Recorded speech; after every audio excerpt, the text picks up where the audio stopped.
નમસ્તે વિદ્યાર્થી મિત્રો, હાર્દિક સર એકેડમીની યુટ્યુબ ચેનલમાં આપ સૌનું ખૂબ ખૂબ સ્વાગત છે. આજનો જે વિડીયો લેક્ચર છે એમાં આપણે ચર્ચા કરશું 9મી જૂનના તમામ અગત્યના કરંટ અફેર વિશે. આ વિડીયો તમારી જીપીએસસી, પીએસઆઈ, કોન્સ્ટેબલ, સીસી તમામ પરીક્ષાની અંદર ઉપયોગી થશે. ડેઈલી માત્ર દિવસના જે પણ કંઈ અગત્યના કરંટ અફેર હોય છે 15 મિનિટની અંદર આપણે ચર્ચા કરી લઈએ છીએ. તમામ ડિસ્ક્રિપ્ટિવ, એમસીક્યુ અને ડિસ્ક્રિપ્ટિવ ટોપિક છે એકદમ આપણે ટુ ધ પોઈન્ટ સરળ ભાષામાં સમજૂતી સાથે તમને પ્રેઝન્ટ કરીએ છીએ, જેથી તમને યાદ રાખવામાં પણ સરળતા રહી જાય. અને બાકી લાસ્ટમાં આપણે થોડા ઘણા વન લાઇનર ક્વેશ્ચન પણ જોઈએ છીએ. ડેઈલીનું આપણું ફોર્મેટ એ જ રીતનું હોય છે, 7-8 ડિસ્ક્રિપ્ટિવ ક્વેશ્ચન સ્ટડી કરીએ છીએ અને બાકીના વન લાઇનર ક્વેશ્ચન સ્ટડી કરીએ છીએ. તો એમાં મોટા ભાગના કરંટ અફેર તમારા કવર થઈ જતા હોય છે. ક્લિયર? બાકી વિડીયોની પીડીએફ જોઈતી હોય તો તમે વોટ્સએપ નંબર ઉપર મેસેજ કરી શકો છો. એપ્લિકેશનની લિંક મોકલી દઈશું, એમાંથી તમે આપણો કોર્સ લઈ શકો છો. બરાબર. અલગ અલગ પ્રકારે ફીચર્સ આપેલા છે, જેમ કે તમારે જાતે ડાઉનલોડ કરીને પ્રિન્ટ કાઢવી હોય તો પીડીએફ તમારા ફોનમાં સેવ પણ થશે, ડાઉનલોડ થશે. બરાબર. ઇન્ટરનલ સ્ટોરેજમાં સેવ પણ કરી શકાશે અને એની પ્રિન્ટઆઉટ લઈ શકાશે. એની અલગ પ્રાઇસ છે. એપ્લિકેશનમાંથી જ ખોલીને પીડીએફને વાંચવી હોય તો એ ઘણી સસ્તી થઈ જશે. બરાબર. અને તમારે ઘરે હાર્ડ કોપી મંગાવી છે તો એ પણ જાતે પ્રિન્ટ કાઢવા કરતાં તમને સસ્તું જ પડશે. ક્લિયર?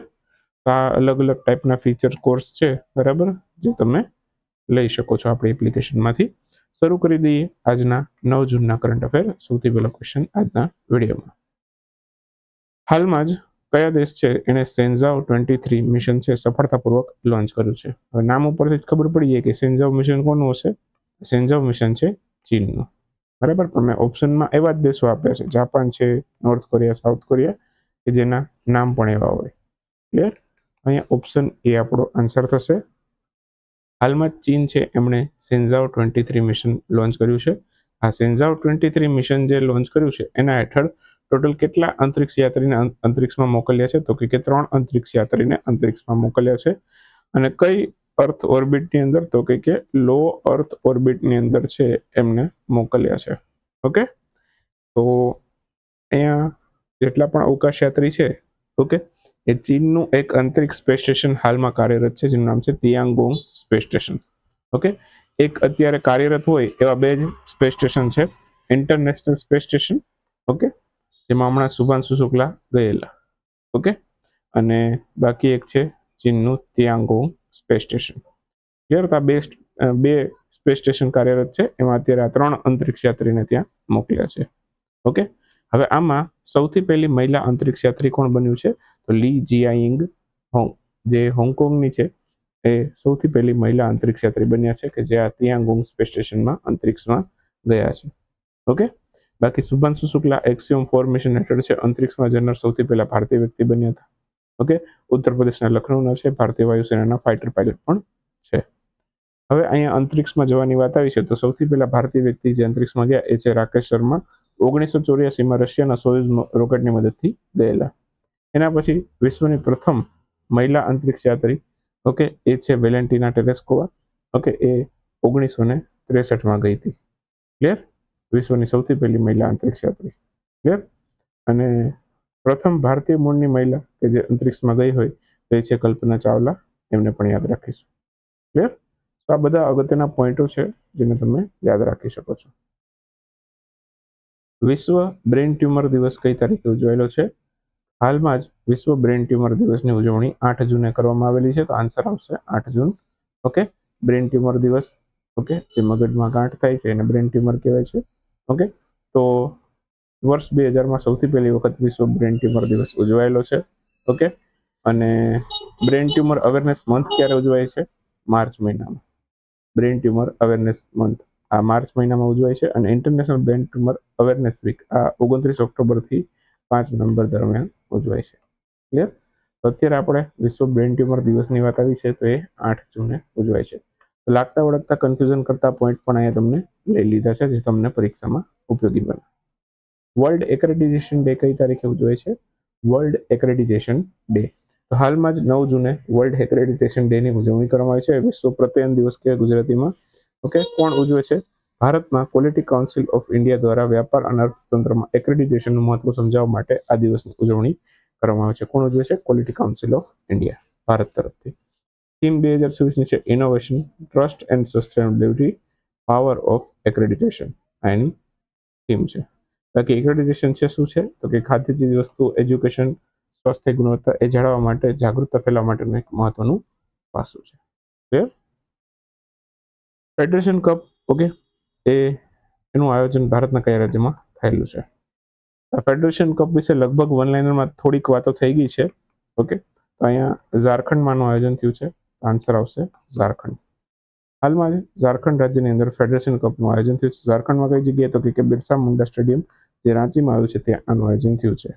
ઓકે, દેવ મીણા અને કુલદીપ કુમાર આ બંને છે એમણે પોલ વોલ્ટ એટલે આમ કહે ને ઊંચી કૂદ કહીએ આપણે.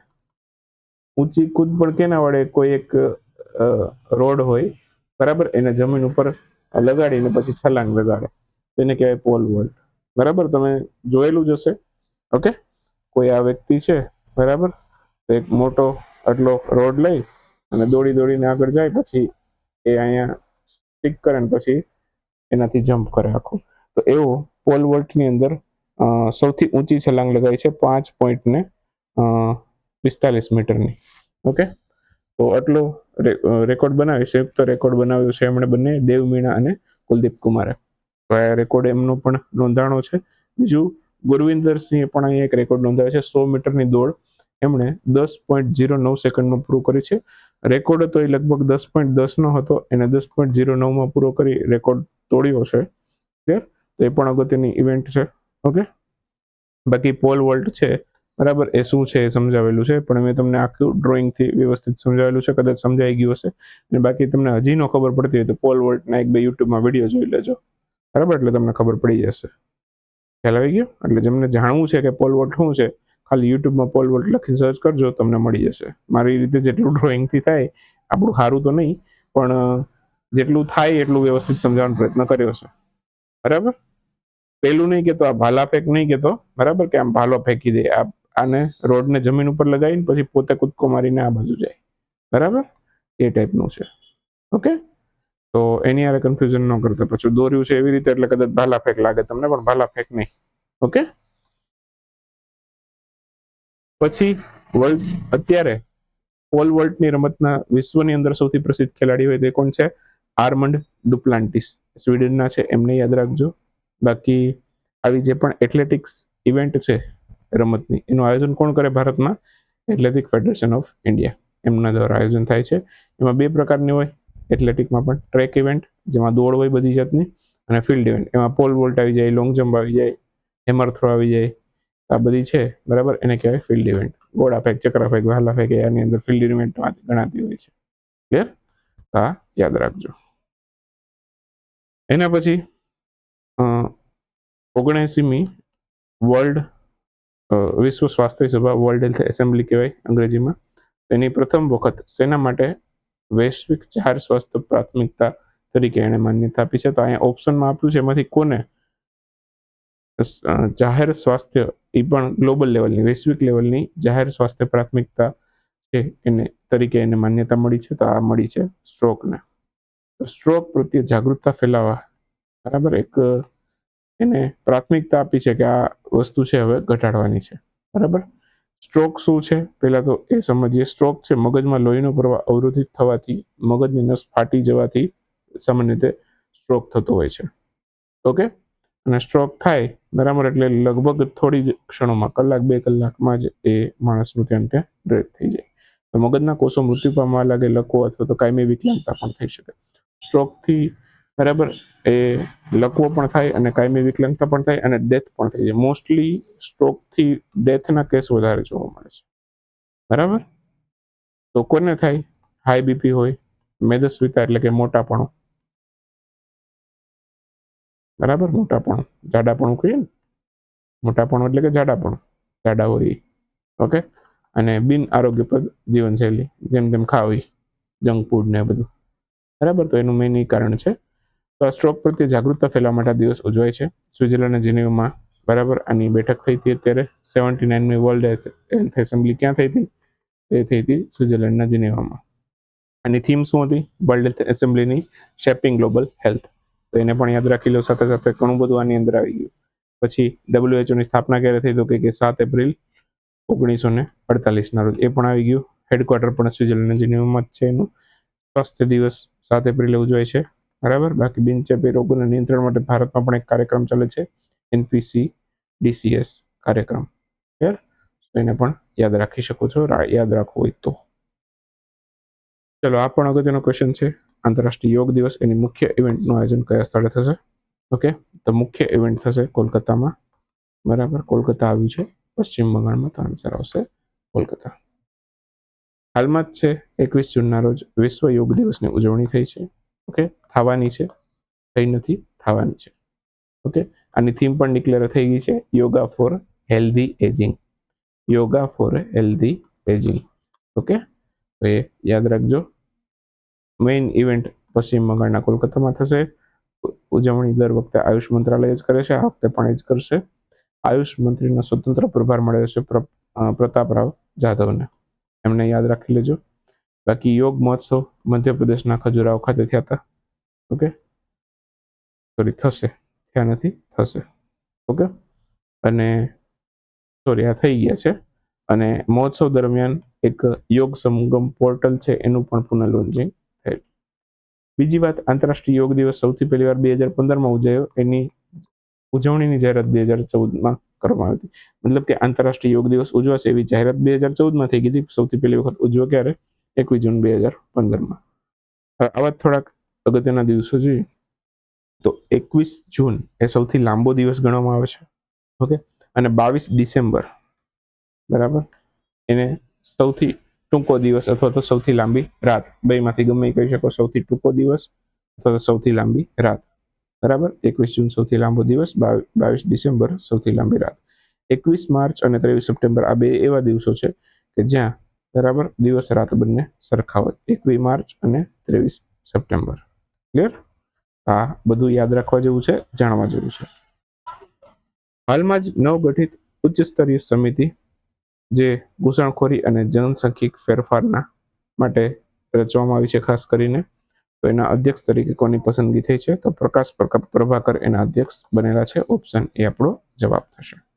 હાલમાં જ કેન્દ્રીય ગૃહ મંત્રાલય એમના દ્વારા ઘૂસણખોરી અને જનસાંખ્યિક ફેરફારને રોકવા માટે ઉચ્ચ સ્તરીય કમિટીનું ગઠન કરવામાં આવ્યું છે. અધ્યક્ષ એના સુપ્રીમ કોર્ટના પૂર્વ ન્યાયાધીશ છે પ્રકાશ પ્રભાકર. બીજી વસ્તુ, આનો હેતુ શું? તો કે ગેરકાયદેસર ઘૂસણખોરી થતા જનસાંખ્યિક ફેરફારો છે એને રોકવા.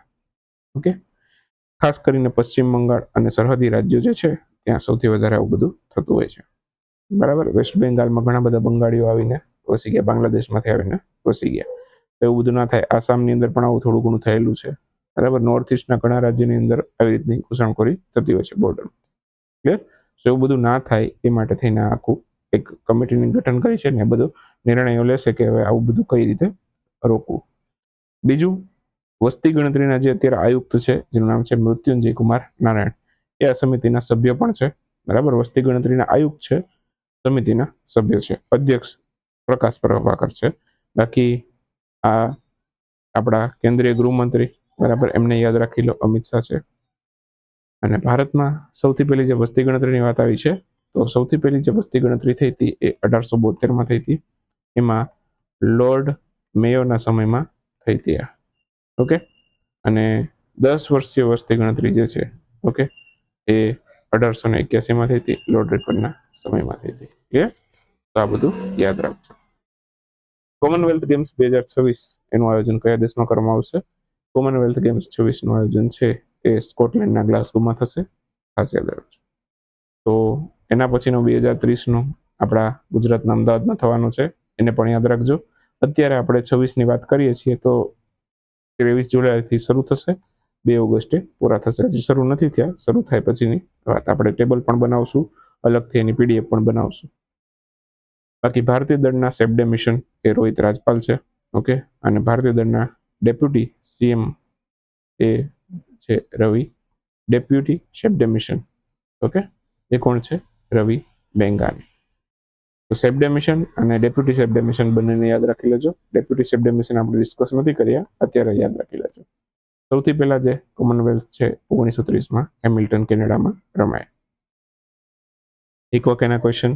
સૌથી પહેલો, હોંગકોંગમાં આયોજિત 22મી એશિયાઈ અંડર એથ્લેટિક ચેમ્પિયનશિપ 26 એમાં ભારતે કયું સ્થાન મેળવેલું? ભારતે મેળવેલું બીજું સ્થાન. ઓકે, જો જરૂરિયાત લાગશે તો આપણે આને આગળ ડિટેલમાં કવર કરશું. બાકી અત્યારે એટલું યાદ રાખજો કે 22મી અંડર એશિયા એથ્લેટિક ચેમ્પિયનશિપ હતી, ભારતે બીજું સ્થાન મેળવેલું. શિવરાજસિંહ ચૌહાણ આપણા કેન્દ્રીય કૃષિ મંત્રી છે. એમણે કયા રાજ્યના રાયસેન જિલ્લાનું રામસિયા ગામ છે ત્યાંથી ખેત બચાવ અભિયાન શરૂ કર્યું હતું? મધ્યપ્રદેશની અંદર આવેલું છે. ઓકે, આન્સર આવશે મધ્યપ્રદેશ. એના પછી લાઇબ્રેરી મેન ઓફ ઇન્ડિયા નામનું જે પુસ્તક છે એનું વિમોચન કોને કર્યું છે? તો લાઇબ્રેરી મેન ઓફ ઇન્ડિયા નામના પુસ્તકનું વિમોચન કર્યું છે વેંકૈયા નાયડુએ.